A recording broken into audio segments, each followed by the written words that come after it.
So on November 30th, which was a Friday, I went to Limitless Wrestling in Maine, in Portland, which is a place where some of the wrestlers from Grapplers have wrestled quite a few times now. Puff, Daniel Garcia, and Kevin Blackwood have wrestled there, and they travel a lot. Those three travel almost every weekend. They're going somewhere.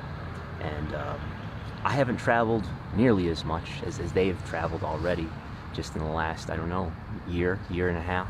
So this past Friday, again, that's November 30th, I traveled with them to go to Limitless, and we left at like 6:30 a.m. We met up, and we took 2 cars there, and we drove all the way to Portland. It took about, I think the GPS said it took 8.5 hours to get there. It really took us like 12 hours to get there, I think. Somewhere or another, it took us a little extra long. But yeah, I wrestled there, and so the crowd at Limitless, and there's local indie shows, and there's super indie shows, and the difference, at least one of the differences to me, is the way that the crowd is energized and is ready to react. And so the venue was like this old, gaudy venue with like chandeliers. It looked like it was hundreds of years old, and there's like paintings on the wall, like old, like original paintings. And there's like, I don't know, there's pictures of Abraham Lincoln and all this, I don't know, old stuff on the wall. And the crowd was there, and it was like a really tight setup. There were, I don't know how to guess how many people were there, a few hundred, but they were really in a tight space. The ceiling wasn't too high. I think it was high enough to do like top rope moves, but it wasn't so high that like the noise escaped very well, so they made for a very hot crowd, on top of the fact that there being wrestling fans there who were there and ready to love wrestling. So Daniel Garcia and I tagged as the Shooting Gallery.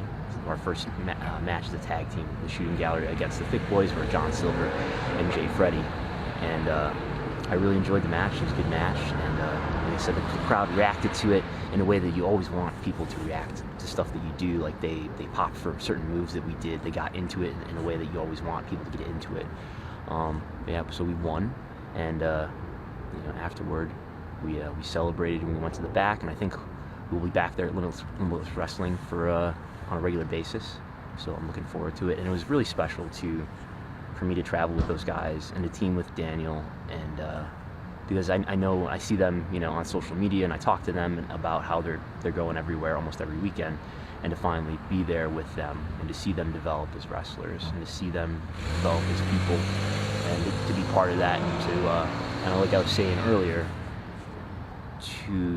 I feel that they motivate me. A lot of wrestlers and grapplers motivate me to become better and to try to get out there more. And so that was kind of me actually doing that, me going with them on the road on this long ass drive that I had to come home and like take a 5-hour nap afterwards. But it was a really special experience for me to be at a really good promotion, to travel with wrestlers who I think have a lot of potential, who are working really hard, and to be a part of that, and for them to motivate me to do that with them.